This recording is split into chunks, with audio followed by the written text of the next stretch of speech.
Welcome to Back on the Broomstick, a modern witch's spoken word grimoire, where two witchy friends from way back are reconnecting to their pagan roots after a long period of mundanity. We're rewalking the path of the wise and trying out all the latest spells, rituals, and magical theory in today's witchcraft and pagan practices. So grab your wand and your incense, your cauldron and your crystals, and join us as we get Back on the Broomstick.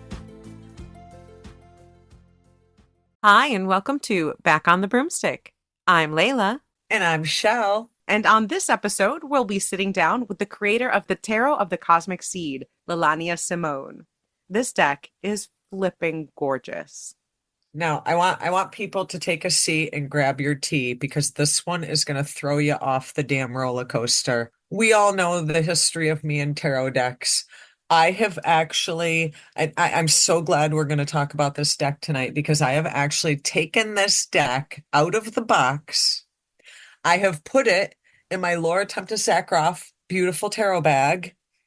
And I am actually carrying it with me. I am still carrying with me the Coleman Writer Smith, the Coleman Smith Writer Waite, Smith Waite. That one, the Smith Waite Coleman deck. Still carrying that with me, but I've put this in my bag. I think I'm going to use this one on the regular, Layla. I'm glad everybody's sitting down for this because I know you are all sitting there in dumbfounded shock. I think I'm going to use this one on the regular.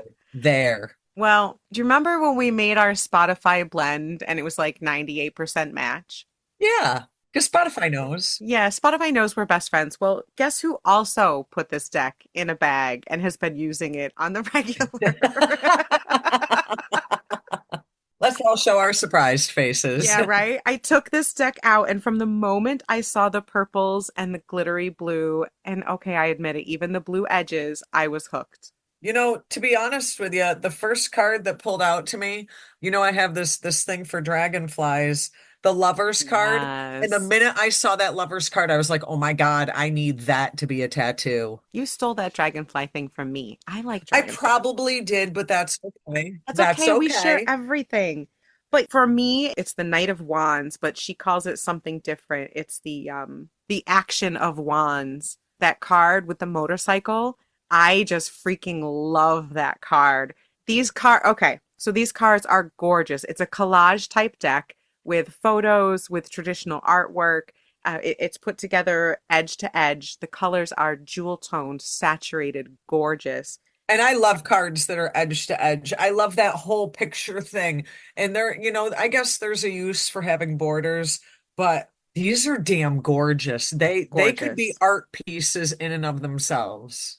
The pictures are inclusive. The symbolism is full of depth and meaning. We both are using these cards on the regular because they're so powerful. They're so gorgeous and they're so chock full of meaning. I can't put them down. I feel like the minute I put them in my hands, it was like they just gave out that vibe like, I need to talk to you. Yes. You know what yes. I mean? They're like, I love you. Let's talk. Yeah. Even the blue gilding, I usually hate gilding and it's growing on me and I'll explain why in a minute, but these are gilded in blue and it's stunning. I just love them. So to join us in our wonderful discussion tonight about Tarot of the Cosmic Seed, we just happen to have the author. We would like to welcome Lalania Simone, the creator of the Tarot of the Cosmic Seed, here with us today. Welcome, Lalania. Thank you. I'm excited to be here. Now, I understand that the Tarot of the Cosmic Seed was originally a Kickstarter deck. Is that true? Yes, it was about I want to say almost, it might be getting on towards 5 years or so, 4 or 5 years from now. Mm-hmm. What inspired you to start that? I had been reading the tarot. I had actually have a metaphysical shop, and I had started reading the tarot, learning the tarot. And as I was doing that, I couldn't find myself in any of the tarot decks that I was working with at the time. And so that inspired me to the idea of creating a deck, which felt very daunting, the idea of creating 78 separate pieces of artwork. So it was something I kind of put on the back burner. I didn't have, though I've been an artist my whole life, I didn't have the skill set in the digital world yet to do it that way. And I knew that was going to have to be the way I did it. And And then I discovered Procreate. A friend of mine showed me Procreate, and then it was the beginning of that path. And I literally did a few tutorials, and then I kind of really learned how to do that type of artwork as I was working on this deck. Now, my question is, when you do that and you go through that process, do you start at the beginning and work your way card through the progression, or are you No, kind of all over the place? the person that I am has to start at the beginning. And so I started with zero, and then I went through the majors, and then I can decide which minor suit to start. It can be any of them, but in that one I started with the cups. And so yeah, then it would be the beginning to king and so on. Okay, interesting. Sometimes I'd be working on a card and I couldn't figure it out. And so I would skip it and do the next one and then come back. Okay, It okay. happened every once in a while, but generally I went straight through. Because I'm just thinking, if you're working on the strength card, what if the world is coming through to you? Yeah.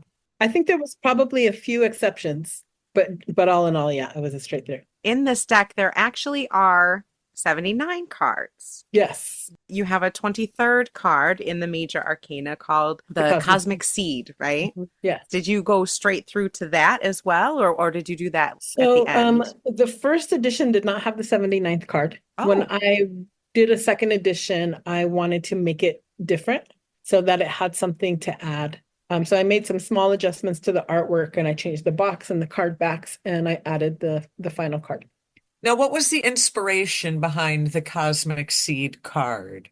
Because folks are used to that regimented 78, that 78 card deck. I wanted to kind of open it up into the more infinite aspects that we all hold that really none of the cards actually speak to. There's magic in the priestess, and there's some more expansive energies in some of the other cards, but I feel like this kind of opens us up to our pure potential, and not everything can be contained in these cards. And so this kind of gives you an opportunity to, create your own way. I love that. oh, that's funny. I just opened up to it, by the way. Oh, that's awesome. I love a deck with an extra card. One of my favorite decks to read with back when I read professionally is the Londa Tarot. And that also is a 79 card deck. The Who Are You Really card. And I found that having an extra card like that added so much more depth to readings when it would come up than I expected it to. But I'm looking forward to it because I do find that it's surprising how much one card, just adding one card, can really change everything and just give it so much more. I have a couple of decks. One of the decks that I love is one of the Noel decks. Oh my gosh, my cat. And she had like 3 cards in her Moon Child deck, I believe. And I actually had to take them out. Oh, And generally, I think, when I do find decks that have the extra cards, I'll take them out because my brain, it just throws me off. And so I didn't know if people were going to keep it in or take it out. and you can. That's the thing. You don't have to keep those in if you don't want Yeah. to. There's the freedom to do that. Now, you had mentioned a little bit ago, you said the kings, but in your deck, one of the things that I love and that makes this so much more inclusive and accessible is you don't have kings and queens.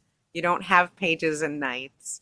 Mhm. One of my favorite cards in the whole deck is the Action of Wands because you have renamed the knights to Action. And the energy coming off that particular card gets me every single time. I love it. What process did you go through to kind of decide to rename, say, the pages are the messengers, the knights are the actions, the queens are now nurturers, which I love because not all of the cards are feminine, but they're still the nurturer.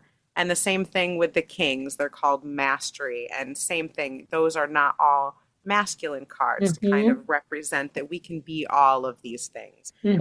Tell me a little bit about the process, the thought process that went into that. Absolutely.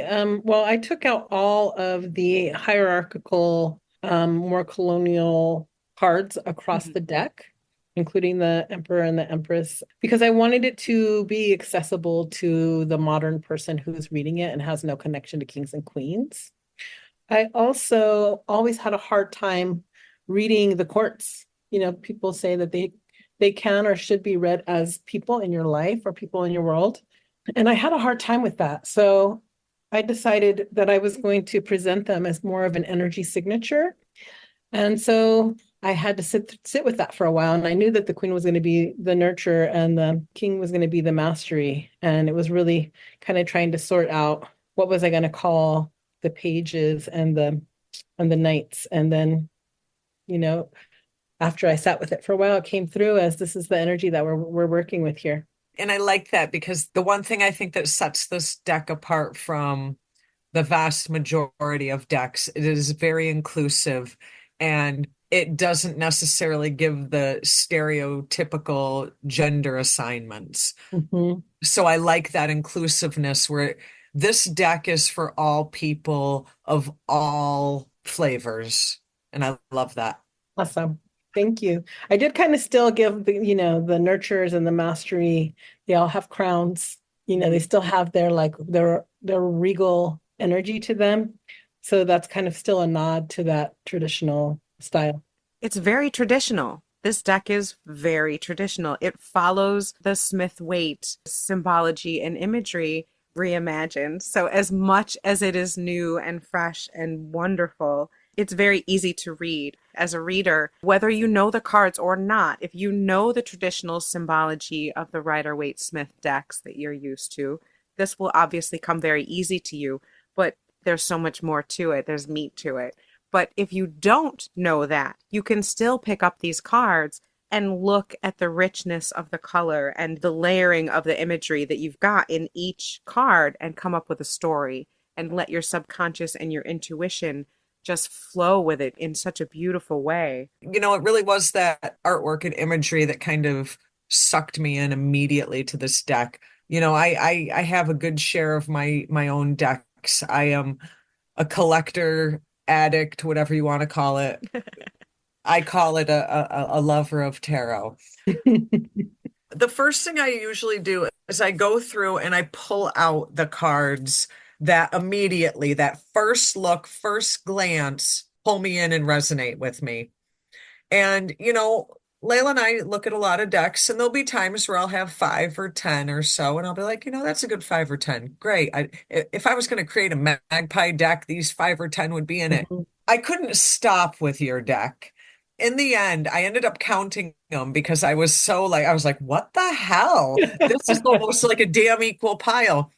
I had 30 cards that immediately just first glance, just open the deck, first glance, 30 cards I put in my resonate pile. And it's not that the others did not resonate with me. It was just at a first glance. I always base it on a first glance. Yeah. And there were 30 cards in that first That's glance awesome. pile. I'm I was honored. like, this deck is definitely got something to it. And the more I touched it and carried it around and shuffled it up and did one card pulls with it, the more I kind of literally got tied to this deck. I love these pictures. They're very all-encompassing. I was telling Layla before you came on, one of the first cards I saw was the Lover's card. And my first thought was, I want a tattoo of this. You have such an array of artwork. And first of all, Layla and I were talking, you do have some, I don't want to call them like portrait cards necessarily, but there's cards that have people on them in a fashion that they almost look like they could be real people in your life. Are some of these cards based on real people in your life? The one card that is a real person is the Messenger of Swords, who's my daughter. And the rest of them are cards that I pulled from stock imagery and open source and public domain imagery. I hope your daughter appreciates that more than anything in the world. She does. That's pretty amazing because the people in these cards are part of what draws me to it. They seem very alive and very vibrant. And so when you look at these cards, their expressions add so much, everything about them gives more meaning and depth to the card. So I'm a little surprised there's just one person that's somebody that because they're so expressive. The thing about creating something like this is the process of finding the imagery. Probably took longer than anything else. Mhm. Because to find that perfect frequency to represent that card and to have them really embody that is really not an easy thing to do. No. And I didn't realize it was going to be so complicated when I started. And so sometimes I would just really create a library of images that I loved that I hoped maybe at some point when I get to the card, I'll be able to go through these images and I'll be able to say, oh, that's the one. It was the most complicated part of it. Because also I want them to have their arms in the right place. Or if you're going to hold a cup or you're going to hold a sword or, there's all these different aspects of it that were just kind of tedious, Complex. let's say. Yes. Complex. That's part of Complex. the magic. Like we've talked about spell work before, and part of the magic of that is going to look for the ingredients. If you don't have, say, a particular thing and you need to substitute it with something else, part of the magic is going to find that, putting your energy towards that. So just you spending all that energy looking for just the right thing added Mhm. to the energy of these cards. Now, this one, the Eight of Coins. This is just a gorgeous card. And Shell and I both read charms. We do a little bit of charm casting. And that's Mm. exactly what this card reminds me of. It's like my grandmother's table with I was the going to say, buttons. reminded me of my grandma. Mhm. It's so bright and it's buttons and coins and it looks like peonies and scissors. And there's just so much to each of these cards. From what I understand, your mom gave you your first tarot deck? Yeah, she did. I want to say I was somewhere between 18 and 20. And I Wow. believe the first deck she gave me was the Daughters of the Moon. Do you know this deck? Ooh, It's I a know round that one, right? deck. It's a circular deck. It went out of print quite a long time ago. They ended up making a second deck, which I can't remember the name of now, which is still in print through US Games. But that one was very impactful for me. It was each card is a goddess, I believe. And I really loved that. Grab onto your broomstick, witches. Back after these messages. This is Isaac, And this is Mike, and we are. Duality Unplugged. Oh, I was going to say Isaac and Mike. We're both of those things. We talk about everything on this podcast. We will talk about some things. You might become a better person or a worse person. But you might like that. That might be what you're looking for, Duality Unplugged, because our bias has been disconnected. right?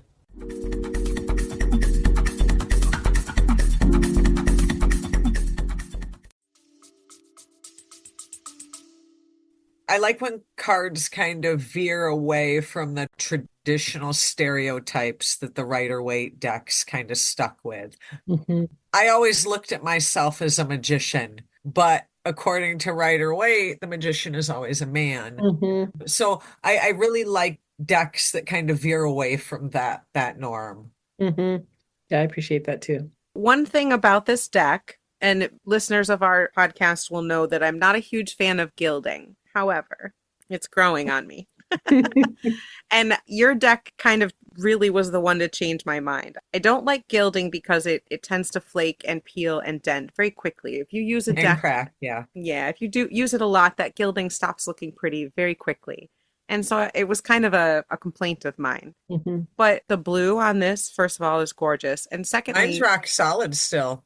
oh, mine is not. I realize that that's part of growth, right? We're not always going to be bright and shiny and beautiful. As you have adventures, as you go through your life, you're going to start to pick up some nicks and some chips, and you're not going to be quite as sparkly as you were before, I love right? that, actually. That's awesome. But you're going to be unique, and you're going to show some of these things that you have done in your life, and I think that's okay. With Nyx come wisdom. And you also have the memory too. Like you can remember the shine and that kind of will give you a little warm feeling in your heart. And honestly, I think they're kind of more beautiful now that they're not quote unquote perfect. They're much richer and have more stories to tell, I guess. I love that. I don't even mind the gilding. Do you use tarot regularly? Do you do tarot pulls for yourself? So I find that it comes in and out of my life. Mm-hmm. In my shop for about a year and a half, I read for the public. And I realized that was hard for me to give myself in that way. Yeah. And so I often will pull oracle cards for myself.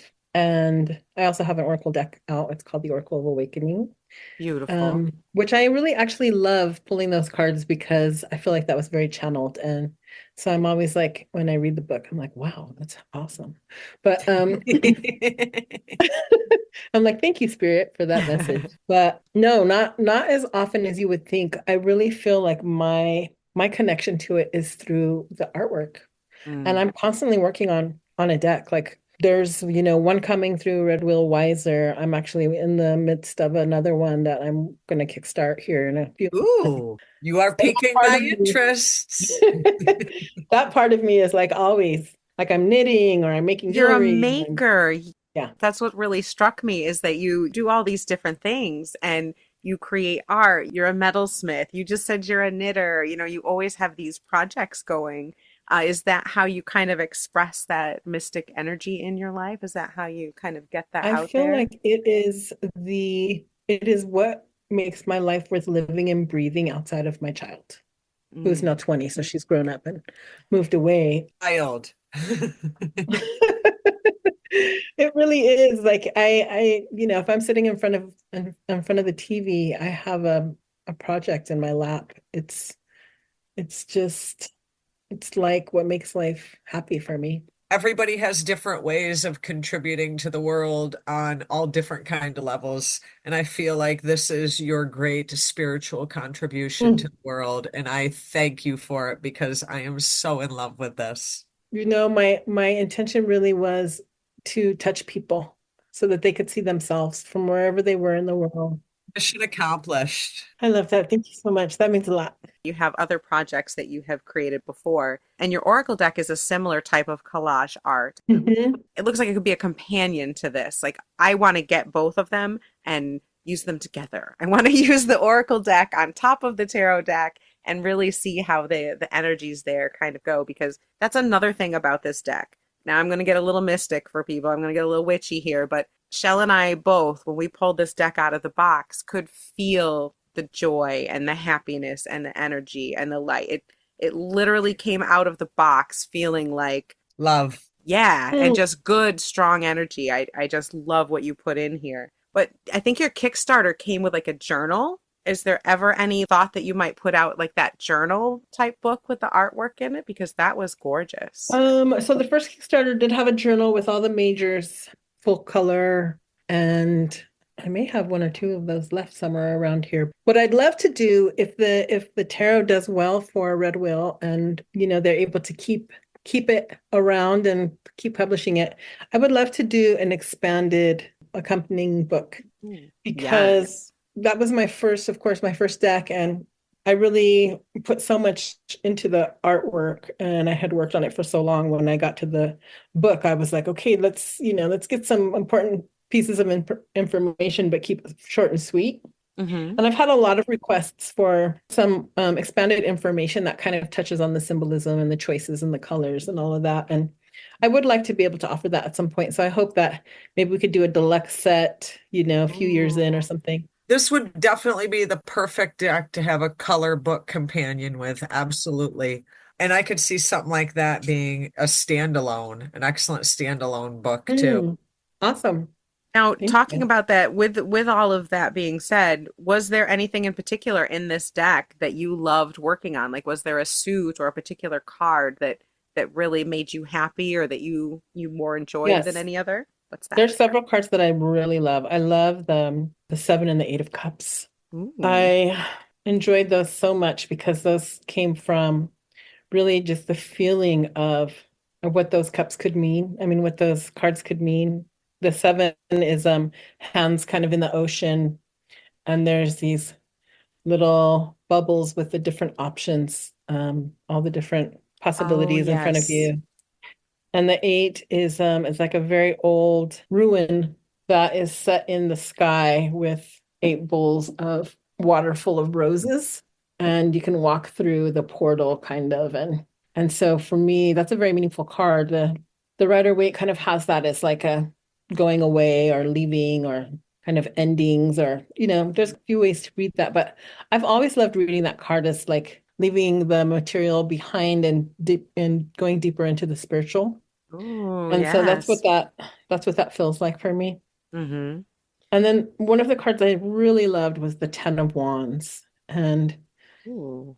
because to balance the energy, that card has a woman who has baskets over her shoulders, and one of them has her child in it. Child in it. Yes.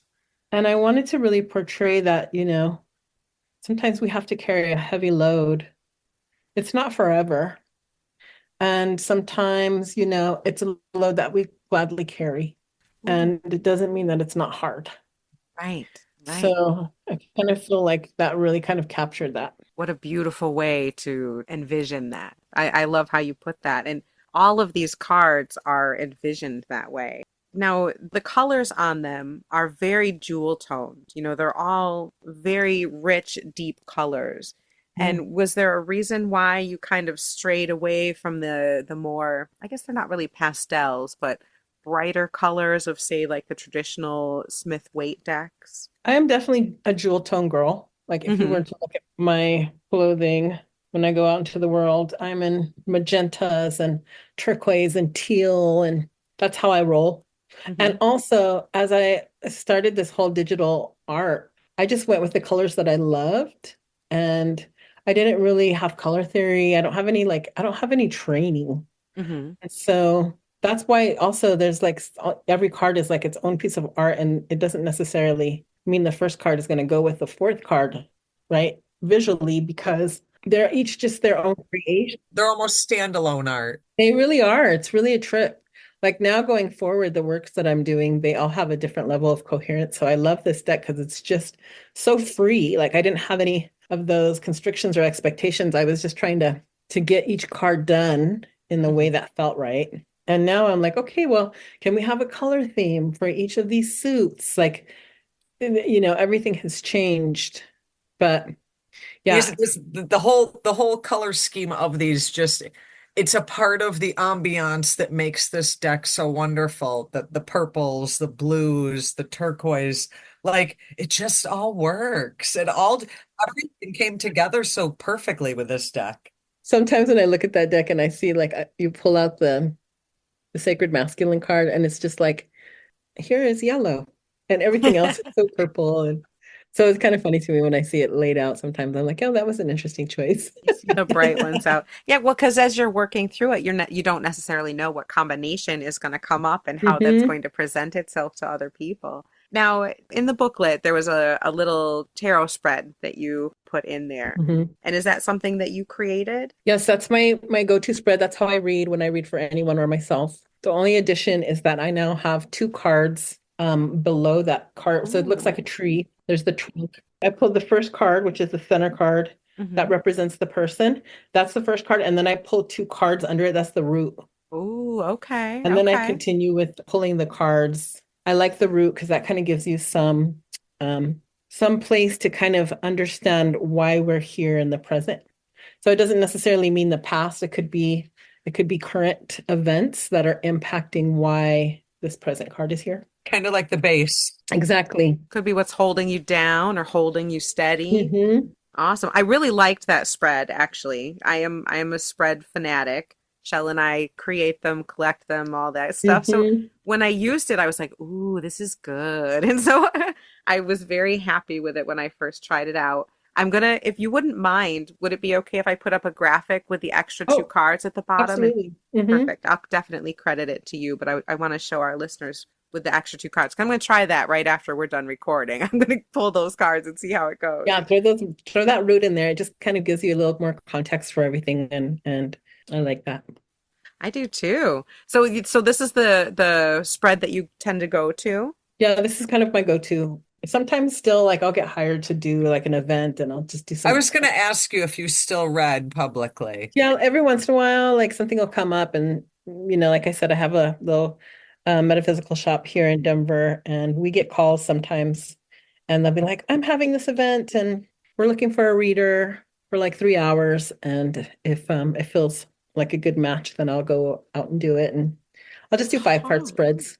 Yeah, it's hard to give yourself like that though. It's hard to put yourself in front of people like that and read for them to be open like that for a couple hours. So It's a big energy exchange. yeah. Yeah, I always feel like For me, tarot reading was an opportunity to give spiritual counsel, and I'm sure all tarot readers feel like that to some degree. So someone is coming to you with whatever is going on in their life, and they are looking for some guidance. And so my connection with spirit is such that I would use the cards as a framework to bring through the energies and the messages for this person. So that time we had a visual representation of what was happening. And so that's what felt like was happening for me. And it was powerful to be able to do that. But also I realized I was drained every time. And even though I would put protection and I would do all these things, I was like, I just don't know that that's for me.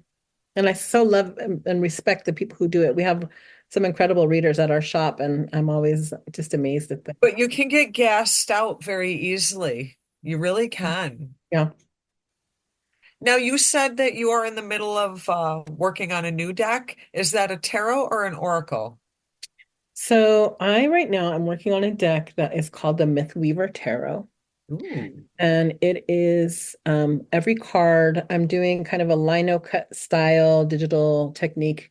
So every figure on the card is black, and then all of the details have been carved out. Ooh. And so really you can see it's just like the black, and then we have, I'm all about the backgrounds, and I use vintage flowers everywhere in this deck. And so every single card represents either a god, a deity of some sort, or a mythological figure, or a mythological creature from world mythologies from like the very common ones to the more obscure ones. I really want to represent, like Santeria and the Aztecs and the Maori and all types of different mythologies that people aren't really familiar with. Yes, you hear the Greek and the Celtic mythologies all the time. It's nice yeah. to get more. Yes. Exactly. So there's a little Greek, there's a little Celtic, and then there's the Mayan, and we have Japanese. And so I'm deep in it now. I'm probably just over halfway done. And so that's really, really exciting. Oh, congratulations. That's a Thank good you. marker. That sounds like something I need on my wish list. Yes. I will send you so I do have the Kickstarter launch page up. Oh, okay. I'll put links to it. Okay, awesome. Just for me personally, what is the transition from Kickstarter to like, because this deck we got through a Red Wheel Wiser. What's the transition from like Kickstarter to Red Wheel? How is that difficult? So I had started working on, so my third deck is called the Wise Earth Medicine Tarot. And that is a tarot deck that is all nature. So it's plant, animal, and insect. And each card has a traditional meaning, but it also has the medicine that is being offered from that particular animal or plant. And so it kind of doubles as a tarot/oracle, and the cards are oracle sized. And so I presented that to Red Wheel Wiser, and I introduced myself in a proposal and said, this is who I am, this is what I've done, this is how I can show you that I am established and that I have a platform, and this is what I'm working on. And they were super excited, and I was hoping that they would take my Wise Earth, and they said we want it all. We want all three. Yeah, I don't blame them.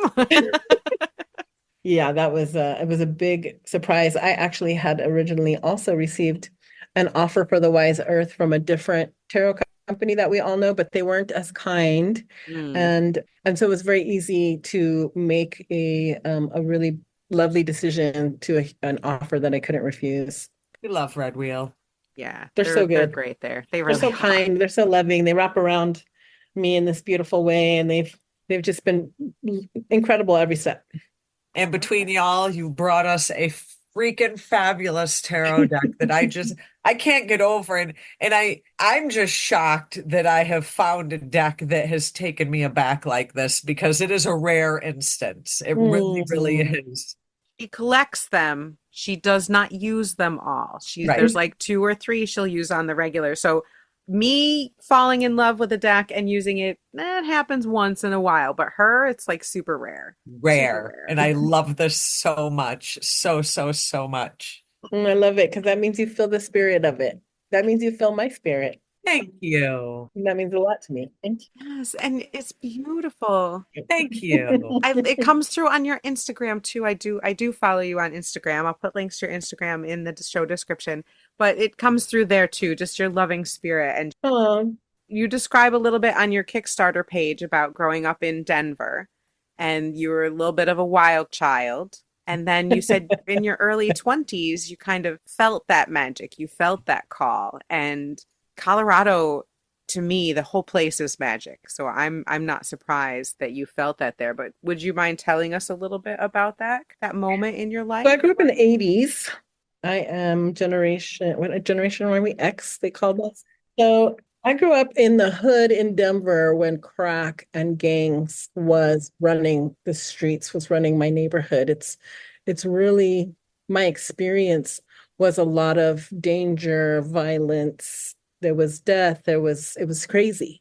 I went to Catholic school in the middle of the hood, and it was the nuns that really held us and kind of kept us grounded in all of that madness. And so we were very Catholic. Mm. And my mom actually even worked for the church at the time. When I turned 19, I moved to San Diego with a girlfriend of mine. And I've always been an artist, and I went to the library to look for goddesses. I had heard of Greek goddesses and I wanted to draw them. And I accidentally found the goddess religion. And I had a spiritual awakening because I had no idea there was anything else. This is the 80s. There's no internet. There's Right. books. And I hadn't explored anything outside of my religion. And so it was a spiritual awakening. And I came to understand that becoming awake, consciousness was really an unfolding that happened throughout your life. And it wasn't just, there's no end to it. It's just going to continue. And I decided to devote myself to that. And so at a very young age, I was 19, maybe 20. That's when I started meditating and really devoting myself to a spiritual path and whatever that looked like.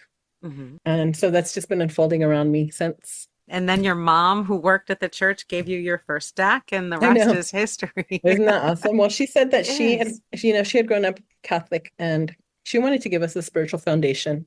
Mhm. And so that was kind of what she knew as well. And so actually she's also during that time after I left, expanded into her own spiritual path. And even for a while had joined a coven. She's a very wise woman. I love that. I love that you guys kind of went through that. It sounds like almost at the same time. At the same time, yeah. Yeah, that's so cool. Yeah, my mom did something similar. She now describes herself as a heathen, but she, it took her a little while to kind of come to that. But she's That's this awesome. cute, she's awesome. She's like 72 at 73, and she just runs around and she won't say she's a witch, but she'll say she's a heathen. So I think it's I think, adorable. knowing your mother, I think she just likes calling herself a heathen, to be Yeah, honest. it's true. It's the shock value. It Yeah. really is. It really is. Yep, she does a great job with that. But tell your mother thank you because because I really do love this deck. I have gotten a lot of, I've used it during meditation, I've used it during my daily card pulls, and I can't pull just one. I tend to pull at least 3, 5, or do a whole spread. Partly because they speak to each other and they speak to me so well. The stories come out from them very, very clearly. Like we said at the beginning, this is something that a seasoned reader will find so much meaning in, but a beginner will also be able to grab these cards and just dive right in with no problem. Absolutely. So I do love that about them. But thank you so much for coming on this show, Lalania. I really appreciate it. Thank you. And thank you. Thank you for creating this. Above all things, thank you, because this is a gift to the universe. It really is. Thank you. Thank you for seeing me. Thank you. And everyone can see themselves in this deck. This deck Yes. is not just, as much as I love Pamela Coleman Smith and her artwork, it's It's all, late 1800s themed. yeah. And this includes everyone. This looks more like what I see when I go out in the world. And I think that that's important. Could you tell our listeners, where can we find you on all your socials and contact info? So the deck is available at any large distributor now, Target.com, Amazon.com, but you can also get it directly from Red Will and Wiser. I am at lalaniasimone.com if you want to read more about me. And my Instagram is the.cosmicseed. My upcoming Kickstarter is called the Myth Weaver Tarot. So you can Google that and it'll pop up on Kickstarter as a launch. We're going to make sure people can find you because we know there's going to be a lot of our listeners who are going to want to get their hands on this deck. So They're going to be shocked that I actually found a deck that I want to use on the regular, and that alone is going to spark interest. That's awesome. I'm so glad. Thank you for being on my side. Yes. Oh my gosh. Very much so. Especially nowadays, man. We all need to stick together. It's been such a joy to chat with you two. You guys are both lovely. And thank you for having me. Thank you so much to Lalania Simone for joining us on this episode. This was so fun. I love when we get to do this. I love her. She's amazing. And her artwork, I'm just in love with that too. I am being serious. This deck is worth a look-see. You know it takes a lot to please me, and this one knocked it out of the park. It's fantastic. If you are okay with a collage style deck, and I know not everyone is, it's not as collagey as the Ancestor Tarot, Right. but it is collagey. So if you're not a fan of that, you might not like this, but it's still gorgeous. But we'll put links to everything in the show notes, and you can also check us out at backonthebroomstick.com, on Instagram, on Facebook. You can also check out our amazing fan-run Facebook group, Back on the Broomstick Podcast Discussion Group. I love those people on that, by the way. Those witches are awesome. Fabulous group of folks. Conversations, the tips, the tricks, the magic that's going on in that group, and we jump in once in a while too. Check us out. If you want to send us an email, backonthebroomstick@gmail.com. You can also give us some likes, some reviews, some stars. We love all of it. So thank you again for listening. We will see you next week. Be wise, be wicked. And keep it witchy, folks.